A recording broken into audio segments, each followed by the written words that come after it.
Me. So I made a big mistake Oh, because I was giving the previous group yeah. some EL4S stickers, Okay. but I didn't bring enough.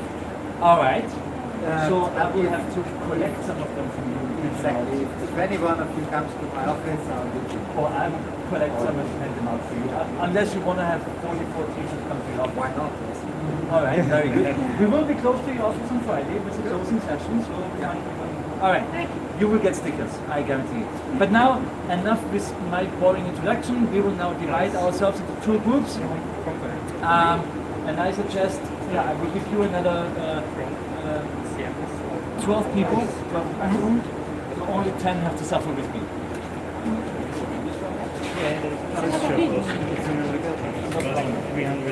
All right, 12 people, please. You are the luxurious ones. 1, 2, 3, 4, 5, 6, 7, 8.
Okay. Yeah. Well, as Jeff said, my name is Marcus. I'm originally from Germany, but I've worked here for the last 31 years. For the first 20 years of my career, I have mainly worked in software development. I specialized myself on development of what we call low-level software for the data acquisition system of the Atlas experiment. So I'm doing things like device drivers and I/O libraries for Linux operating systems. And then some 10 years ago, I shifted a bit more into education and outreach and project management. And for now, the young colleagues are developing the software, which is fair enough. I know that you have already been at CERN for a bit over a week. I don't want to bore you, I don't want to tell you anything that you have already heard. So I would like to try to make this visit as interactive as possible. Just interrupt me, ask questions, and then we see where we get to. Well, let me nevertheless start with the object that you see below me. It's a recycled accelerator, basically.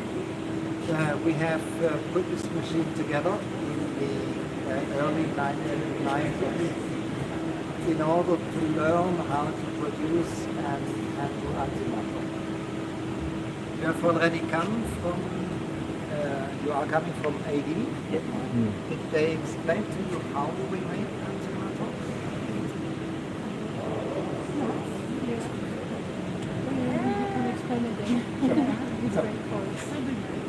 We take a beam of normal protons. I'll show you in a moment how we make that beam. We smash that beam into a target of iridium, metal with some special properties.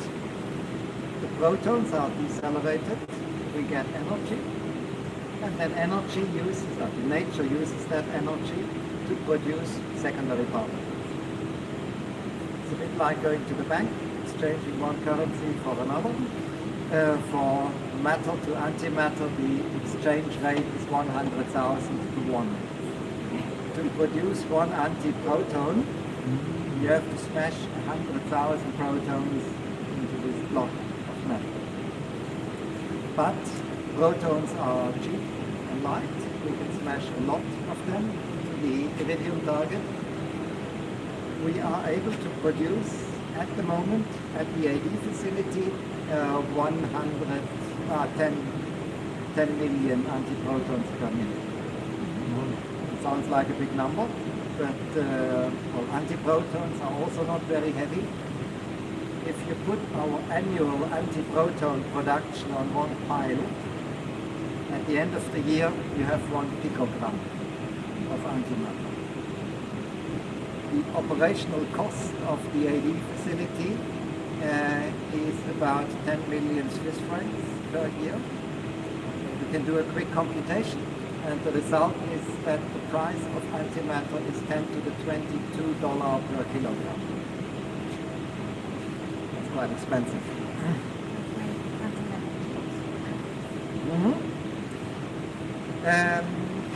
And we produce the antimatter to do experiments with it. Who has invented antimatter? Invented? Like nature invented. Exactly. Well, I accept both answers. There is well, something true in both of them. Paul Dirac, 1928, had a formula that actually described electrons, but he also saw that a positive electron would be possible. And then in 1932 there was Carl Anderson, the first one to do experiments with cosmic radiation, and he found particles that looked like electrons, but in the magnetic field they went in the other way. But of course nature is also correct. So if we go back 13.8 billion years, this Wednesday afternoon where the Big Bang happened, we believe that nature produced both matter and antimatter, and it would make a lot of sense to assume that it produced exactly the same amount of both types of matter. But observations, they are more coming from astrophysics than particle physics, show that for every 10 billion antiparticles, nature created 10 billion and one particle. The particles and antiparticles in the early universe got in contact with each other, they annihilated, they produced a lot of light. This light was stretched because of the expansion of the universe, and we call it today the cosmic microwave background. And a little bit of matter was left over that did not find an antiparticle to annihilate with, and this leftover matter, well, that's us, basically. But what we don't understand is why nature had this slight preference for matter over antimatter. And therefore we have started 30 years ago to develop the technology that would later enable us to make experiments with antimatter.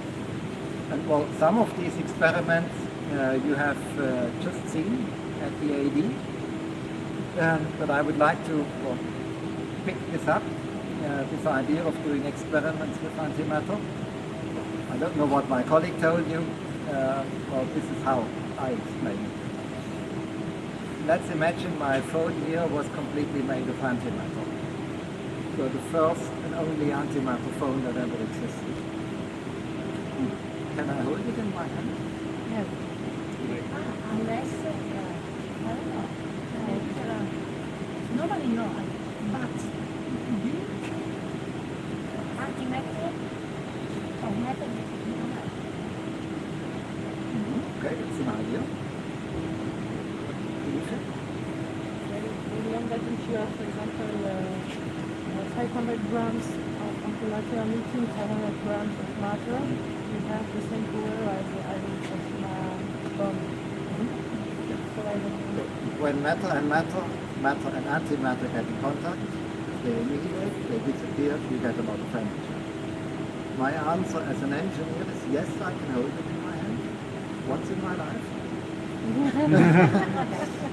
And only for a very, very short amount of time.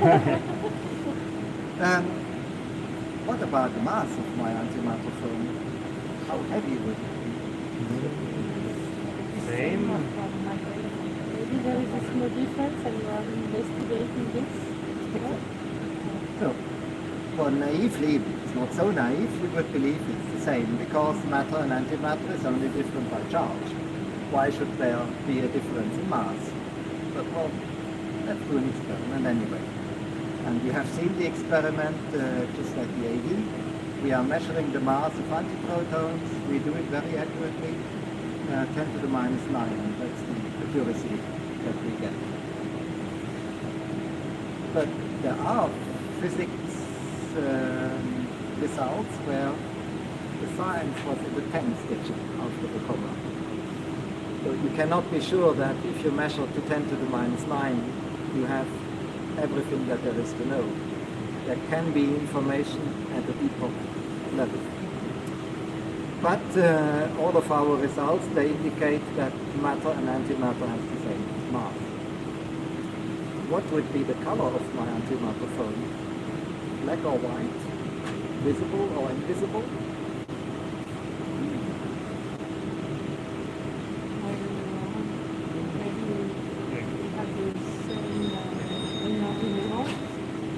Oh, fantastic. My antimatter phone is calling me. Yours?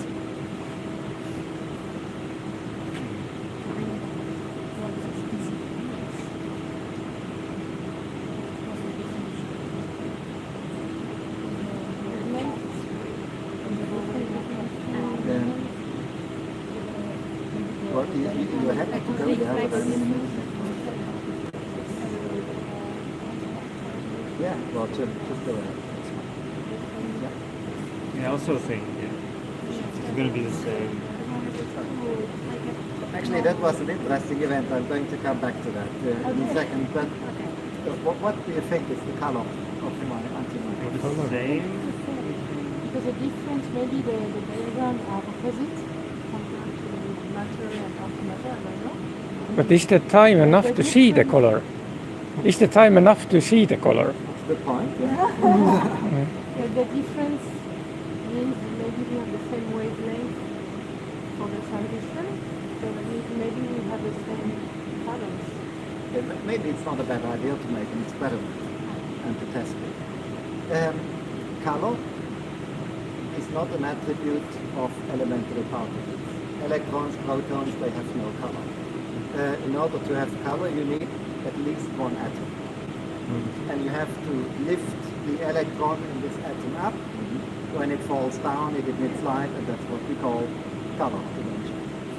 So the challenge was to make anti-atoms. And that's what we did exactly here in 1995. We produced antiprotons, we produced anti-electrons, we brought the two in contact, we got anti-hydrogen atoms. At the moment when the anti-hydrogen atoms comes into existence, they have no more electric charge. So we cannot guide them anymore with magnetic fields, they just go straight. And they were literally flying at the wall. So on that wall we put a detector that would show us the annihilation signal of the antiproton. When the antiproton meets a proton inside of the detector, there is enough energy to detect. And in 1 year, 1995, we managed to produce nine atoms of antihydrogen at this facility here. But we learned how to do it, and we learned how to improve this process. And now, 2024, so 29 years later, we can in every day make hundreds and thousands of antihydrogen atoms. And even more, we can stop them and we can put them into a trap. We can send some laser light onto the antihydrogen. We can look at the light that's coming back. So we look at the wavelengths of the spectral lines, and we see that these spectral lines have exactly the same wavelengths as for normal hydrogen. So my phone would look exactly the same. Just by looking at it, we couldn't tell if it's matter or antimatter. Why is it important to know the color? Because they are pure. Yes. Just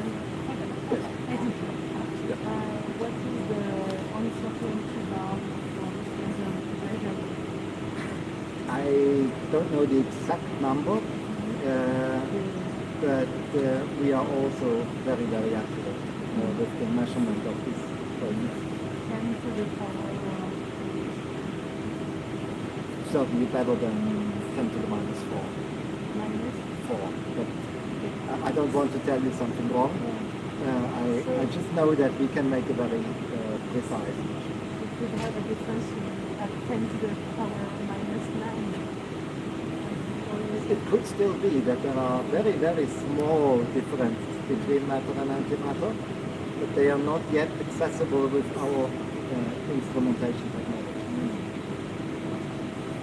Hey, if I drop my antiphone, will it fall down or will it fall up? That's the question. You have seen the G-bar experiment? That's where we are dropping antimatter. Just in the gravity. Well, the last question is, what happens if you call me on my antimatter phone? Am I going to receive your call or not?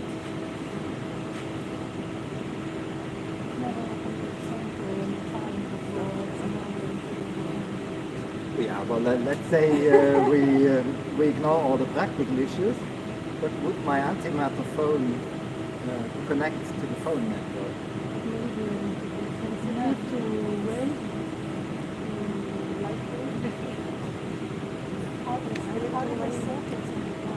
Would antimatter transistor work? Sorry? Would antimatter transistor work? Exactly. Would it cannot use electrons? It has to use There was positons. anti-electricity? Yeah. Yes. Anti-electricity. Anti-electricity. So we have to develop that first. Does it work? I don't know. Okay, the trick here is this.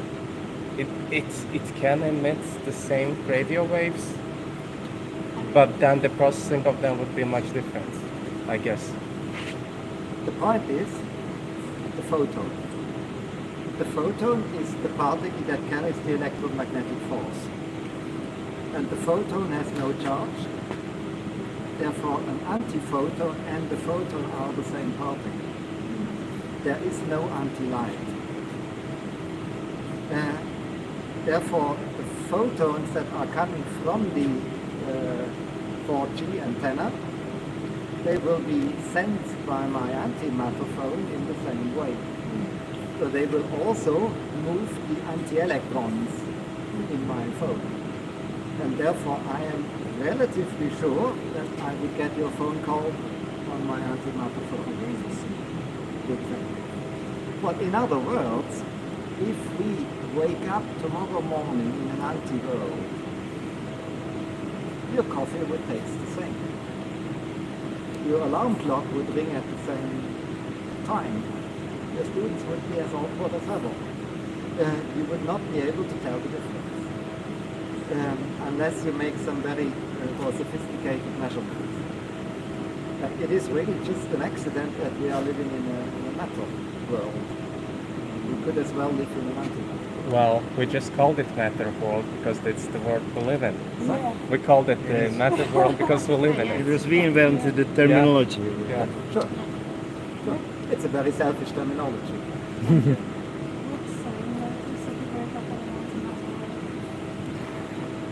Good question. Well, I would have to think about this more. Of course, an anti-electron moves in a different direction inside of a magnetic field. But magnetic fields are produced by magnets. What is the field of an anti-magnet? That sounds like some homework that we have to do. I have to tell you more about the history of this device. So in 1995 we used it for learning how to make anti-hydrogen. Then it was dormant for 15 years. And when we started the LHC program, we gave it a second life. At the moment it is a storage ring for heavy ions. In the later part of the year, November, December, we fill the LHC with heavy ions, typically lead xenon ions that are completely stripped of all their electrons. So we collide nuclei of lead atoms, and these atoms, they are stripped of their electrons, and they are then fed into this ring where we store them for a certain amount of time. And then we hand them to the next accelerator, to the PS, then to the SPS, and eventually they are injected into the LHC. So this is temporary storage temporary means a few seconds for LED nuclei. And apart from that, well, you see the typical elements of all accelerators. Below us, we have dipole magnets. They are bending the beam. In orange and blue, quadrupole magnets. They are focusing the beam. They typically come in pairs. One of them is focusing horizontally, the other one focuses vertically. We have to focus also in the longitudinal direction. That's what we do with these objects where these cylinders are facing upwards. It's electron cooling device. Yes, where the cable is connected to. We produce a cloud of electrons in vacuum and we shoot the beam across the electron cloud. If you do this with antimatter, you have small negative particles, the electrons, that are being hit by big negative particles, the antiprotons. For reasons of charge conservation, they cannot annihilate. They just play football, and the antiprotons, they transfer momentum onto the electrons. So this way we can slow down the antiproton beam. And the last object are these two silver drums here. We call them radio frequency cavities. From the inside they look like a washing machine. It's an empty metallic structure with a number of holes. Through these holes we inject microwave, and depending on how the microwave is oriented with respect to the particles, it will either accelerate or decelerate them. The particles are sort of surfing on this microwave, and they can surf downhill or uphill. So all accelerators and decelerators are using the same technology. Okay. Jeff already mentioned that I'm the technical coordinator of the Beamline for Schools competition. It's a project that's very, very dear to me because it's a lot of fun to do experiments together with high school students. Where are you from? Switzerland. Fantastic. So you had a winning team in 2020 from the International School of Geneva. They are the most unlucky team in the history of Beamline for Schools because a few days before they would have traveled to Hamburg, in 2020 we did the experiments in Hamburg because our accelerators were in maintenance. There was a COVID regulation that made it impossible for people to travel. So this team could not go to Hamburg, but they could come to CERN, and then from CERN they connected via video conference with the colleagues in Hamburg. That's all. France. We had the winning team 2 years ago. I think they were from the northeast. I don't know exactly what the city was. No, maybe Lille, but I'm not exactly sure. They had a very, very nice experiment. They took a tank of water, they cooled the water down to minus 18 degrees without freezing. It's called supercooled water. You can keep water liquid at minus 18, but if you have the slightest disturbance, it will automatically freeze. And what they did was they shot the particle beam at AC through the supercooled water, and they wanted to see if the beam would have enough energy to make the water freeze. They had a camera on top of the tank, and in 1 week they managed to shoot one video where the crystallization of the water started along a straight line at the center of the tank. Like a cold chamber, but solid. So they were sort of able to freeze the beam. Where are you from? I'm from the Philippines. We had a winner from the Philippines. In 2018, a team from Manila International School. They did an experiment with the Bragg peak to understand how protons can be used for cancer therapy. Hungary? Not yet. Keep working on it. UK. 2016, a team from Colchester Royal Grammar School. They wanted to study how they can discriminate particles by measuring their time of flight. So we had a mix of particles, different mass, same momentum, therefore the speed is different. And with some very, very precise timing detectors, they were able to discriminate these particles. Norway. Norway. Not yet, sorry. France. France again, okay. Spain. Spain, yes. 2022, we had the team from Vigo. They made some tests with these time-of-flight detectors, and they wanted to see how they behave when you put them at an angle with respect to the beam. So they wanted to better understand the physics of these detectors. Estonia. This year, bingo. We have an Estonian team this year, 5 students, 4 from Tallinn, 1 from Tartu. They will be here in September to do their experiment. If you contact me, I bring them in contact with these teams. Latvia. Not yet, but very close. Czech Republic. Not yet. From Ethiopia, Africa. Or from North yet. Africa, Ethiopia, not yet. We had South Africa in 2015. This was a team that researched channeling radiation when you send a beam through an artificial diamond.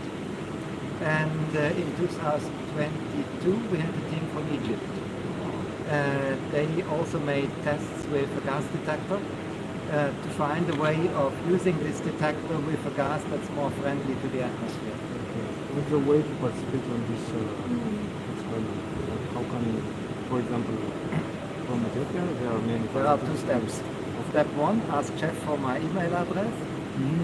Step 2, send an email to me. And I will then give you all the information that you need. Perfect. So how can you get your email? Jeff Yes, has to it. Jeff. Yeah, okay, perfect. So they won't find it on the site. It's not on the site. On the website. On the website. Well, if you go to the Beamline for School website, you find our generic email address, bl4s.team@sound.ch, and all these emails also come to me. And more relaxed. The students here taking part, it sounds like they're mostly 16 to 18. Is that true? Or are they The rule younger is students? that for participation there is no minimum age. The minimum age only applies to the winners because these places here are under radio protection. And in order to get this dosimeter, minimum age is 16. There is no maximum age either. The rule is that we only accept students that are still registered at the high school at the moment when they hand in their proposal. So if they submit the proposal today for next year, and if they are today at the high school, they are qualified, even so they may already be high school students next year. Not high school, university students. So the university students can only high school. Yes, only high school students. Good, but I see that Jeff is queuing, so we should go to see Linak too.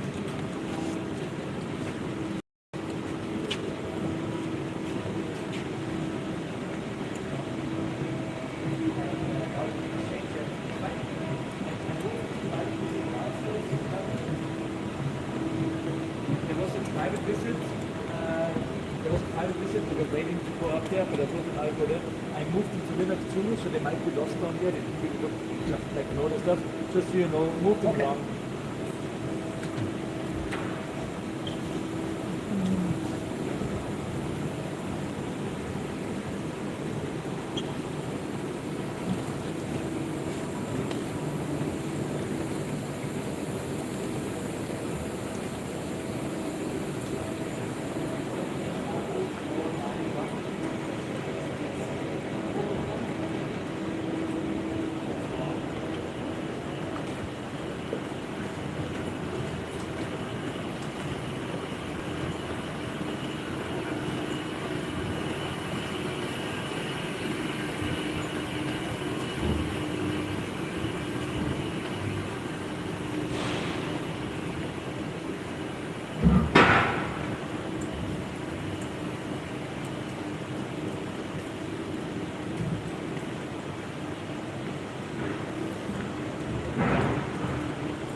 missing.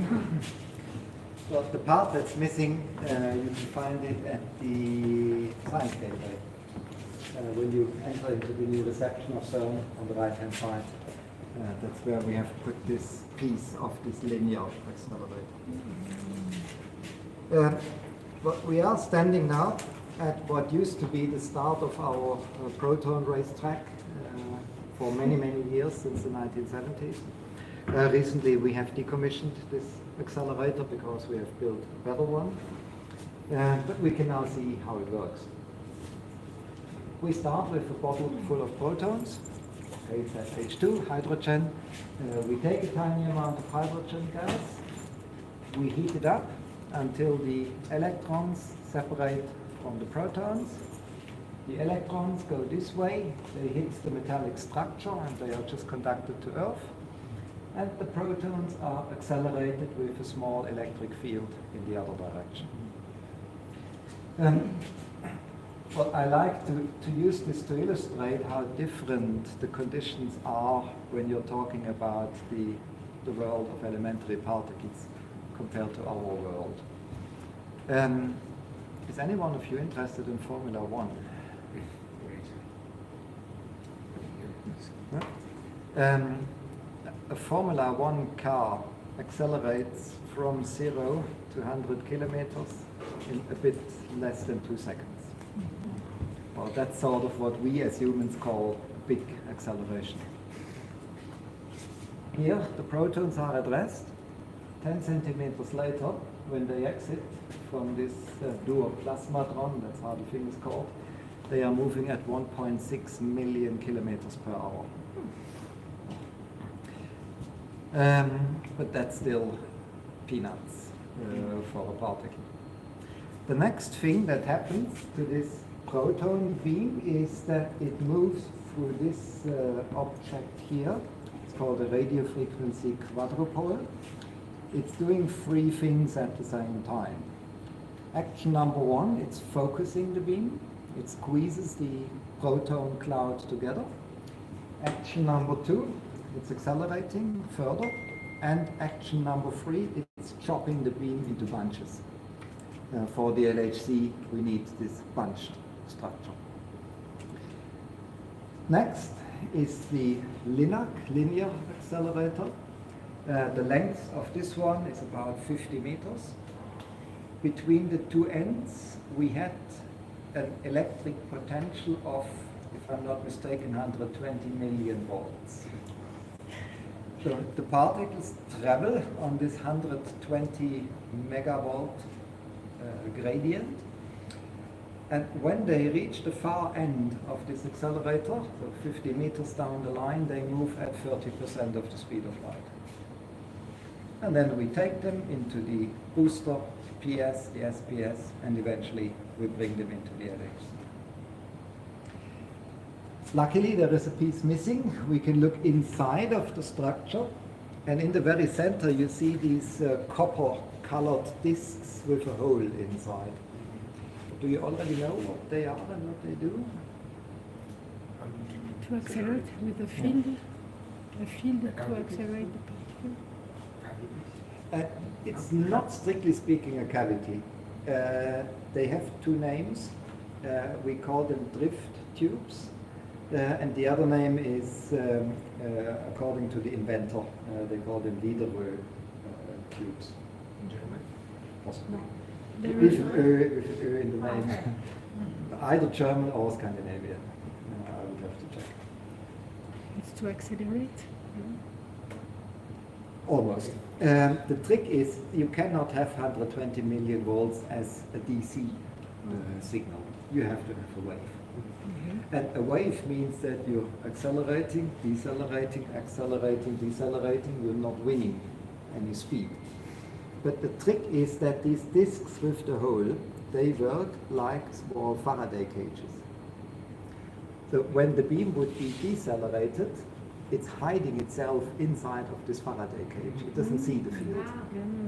And between the discs, between these drift tubes, you have the positive part of the field and you get acceleration. Great. Yeah. So that's about they get speed, velocity. So what do you do? The length is different? Yes. Okay. Yes. Each of these drift tubes has a different length. Yes, but if you fix the length, you can't change one day let's say the voltage. No? Okay, it's forever. Yeah. Okay. Does And the new ones, do they have different lengths? It's Or pretty it's much okay? the same technology. Okay, Yeah. it's fine. Well, the new one is more, it's different in the sense that we can put more particles into it.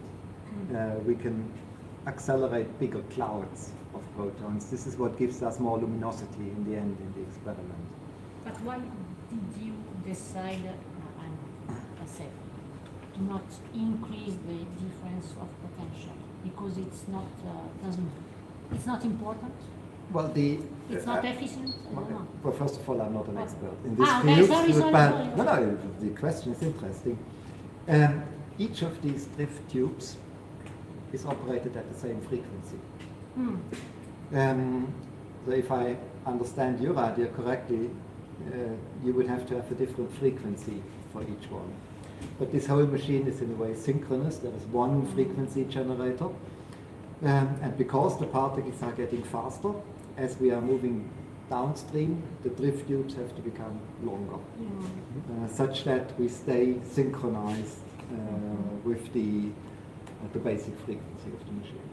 Does that limit the type of particle that you can accelerate because it has to work at that frequency? In a way, yes.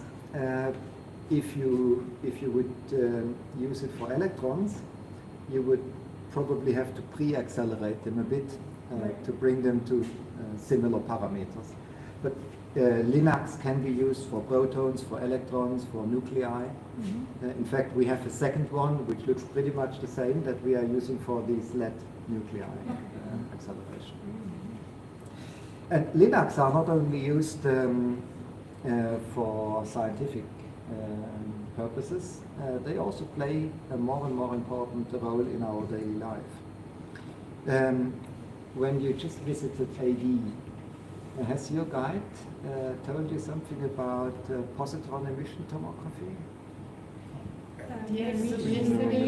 Yesterday. Yeah.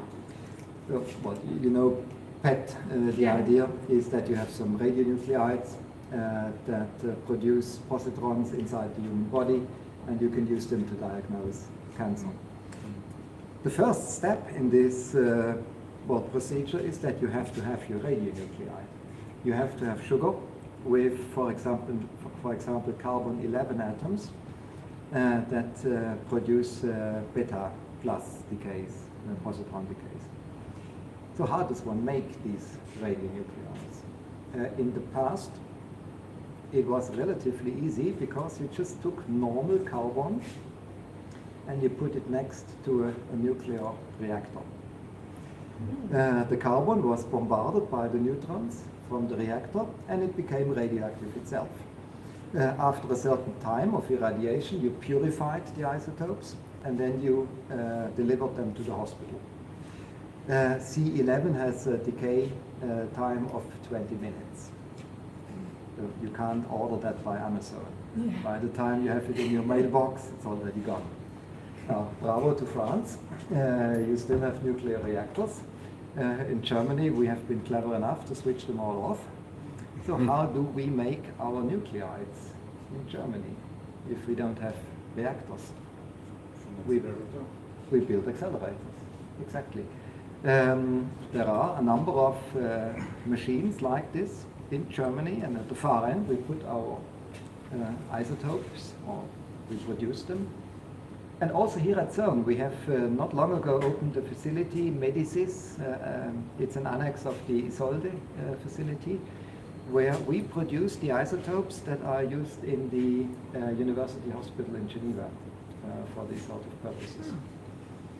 And last year in August, I had the opportunity to visit such a facility in Cape Town in South Africa. It's the first facility of that type in sub-Sahara Africa. So they have to serve half a continent with their radionuclides. And there are many, many more things that you can do with Linux. You can use them for material science. You can take the beam and send it through an oscillating magnetic field to produce high-intensity monochromatic X-rays. That's a specialty of DAISY in Hamburg. They, for example, exposed samples of the coronavirus to X-rays 4 years back to understand the structure of that virus. Our LHC, what is going to be operated until 2041, at least according to our current planning. But we believe that after 2041, it's very, very unlikely to get new scientific results from it. So we would then stop it. But well, this is still 17 years from now. So you can tell your students that they can finish school, study physics, and still spend the first 10 years of their professional career on this accelerator. And then they will see. And then they will see. And then they will see. Years, Exactly. not today. Nevertheless, we are asking ourselves what comes after LHC. We have 4 different ideas.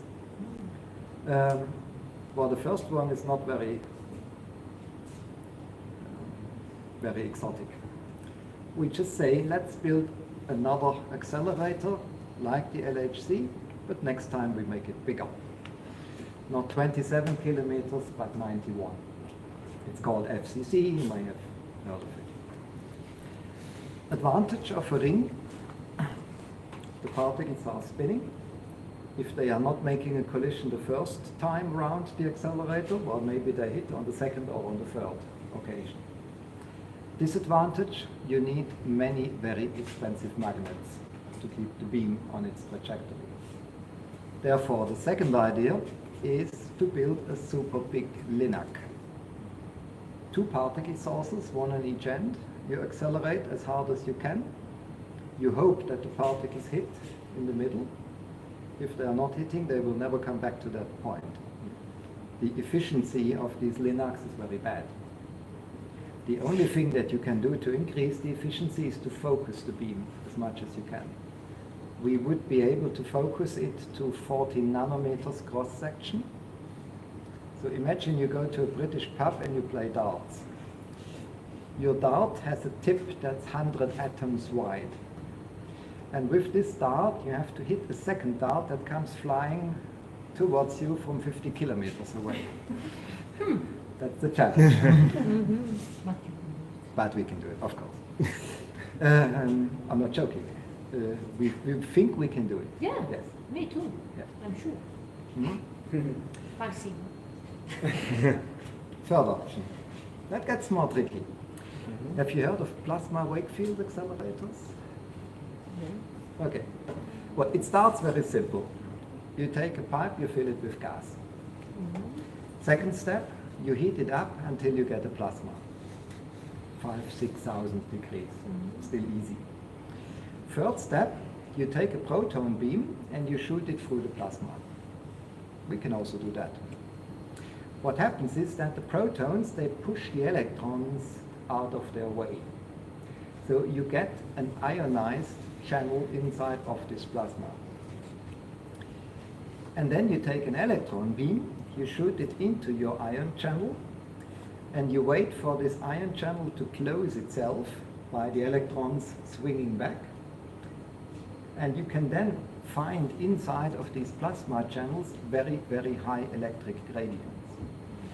With this technology here, we are limited to something like 3 million volts per meter. With a plasma Wakefield accelerator, the promise is to get up to 60 billion volts per meter. So a factor 1,000 better than what we have at the moment. We just don't know yet how to make such a Wakefield accelerator. We are experimenting, we have a prototype, we are doing tests, but there are many, many technical solutions that have to be found before such a thing is really working. A question, just engineer. I'm not engineer, Mhm. I love your way to get new ideas. I mean, can be possible that instead of a scale, the 190, the Newton, Mhm. we use the same. Mhm. We focus on smaller but efficient magnets, Mhm. and we accelerate. I know the importance of the round. Mhm. We do few, when you go to park your car, Yes. you go up, Mhm. up. You can use the same Yes, yes. tunnel, More and then text. down, and so on. Okay. Well, No. that's what we are doing. We are building up the energy slowly. So the LHC is not a big accelerator. The part that's accelerating the beam in the LHC has only a length of 8 meters. These are the radio frequency cavities. So at one point in the LHC tunnel, there is an 8-meter long accelerating structure. The particles go through this 8 meters, they pick up energy, and then they are cruising 27 kilometers. They come back to the same point, 89 microseconds later, and they get the next kick of energy. So we bring it up slowly.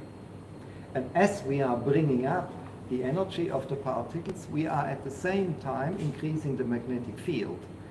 Faster particles have a bigger centripetal force, and we need a bigger magnetic field to compensate it.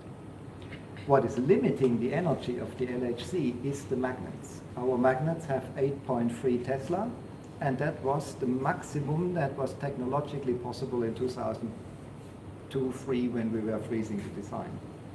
Today we can go to 14 Tesla, but on this size.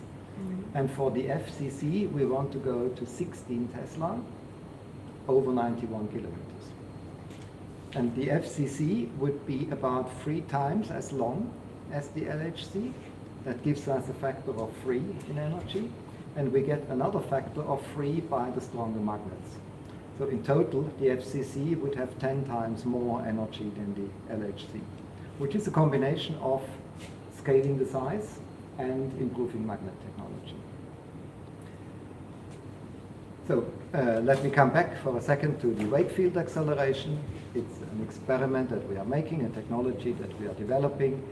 Our project is called Awake, and maybe you hear something about it while you're still here.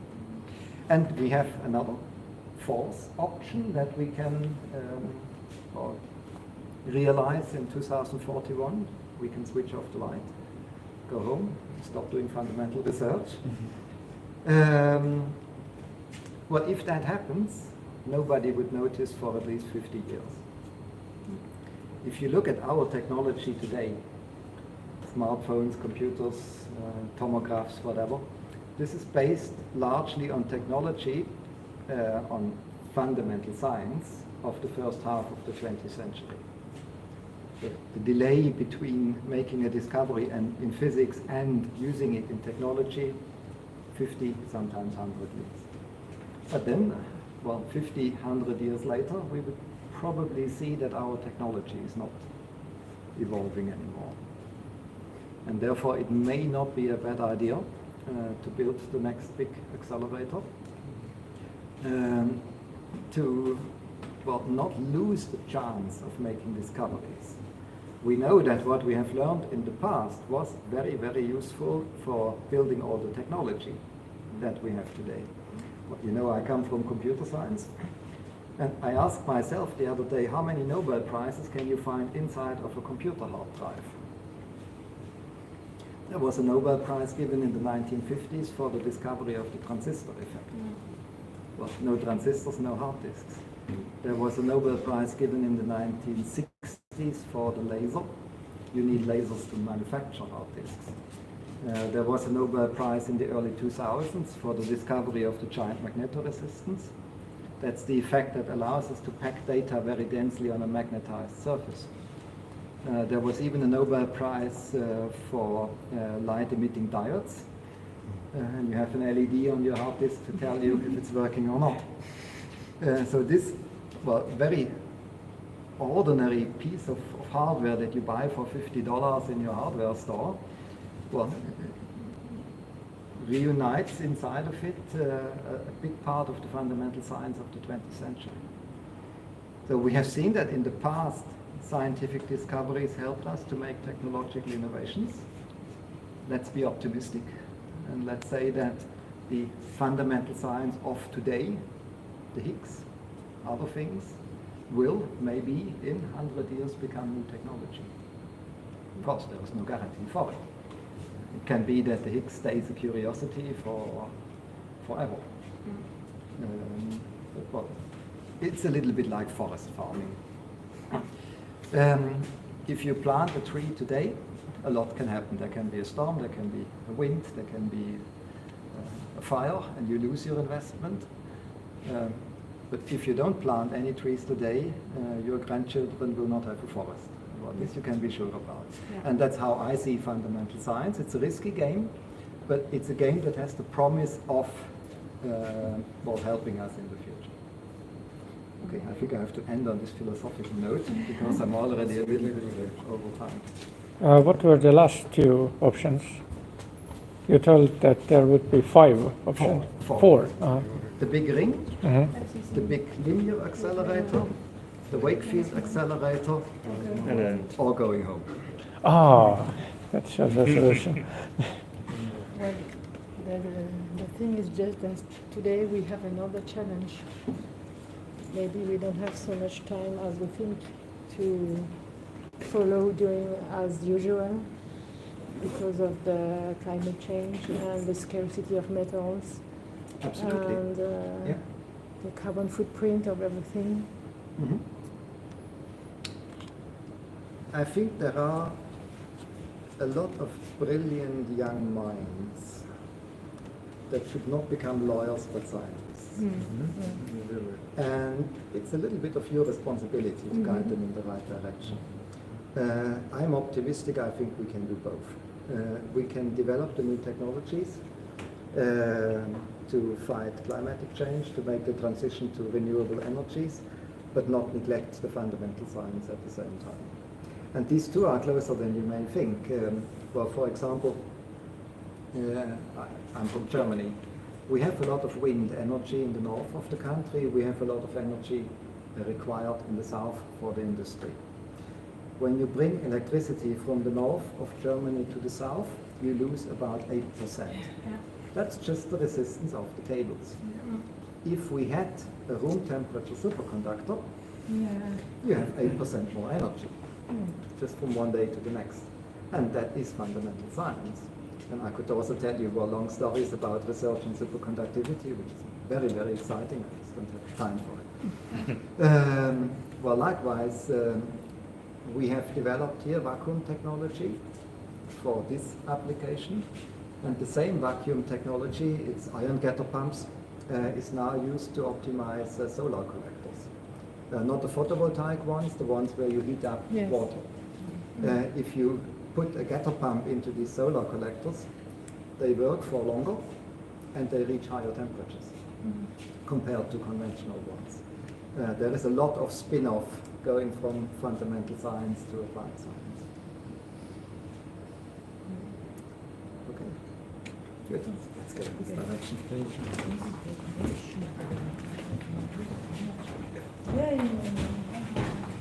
So it's kind of like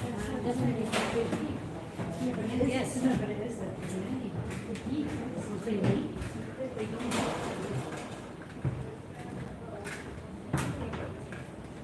Hello, hello, hello.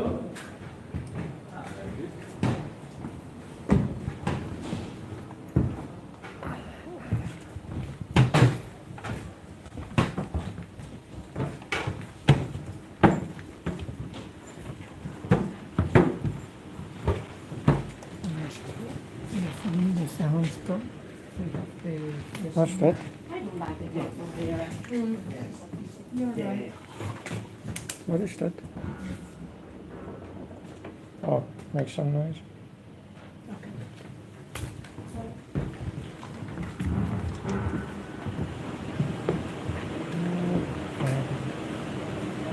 24 sekundit lõpuni.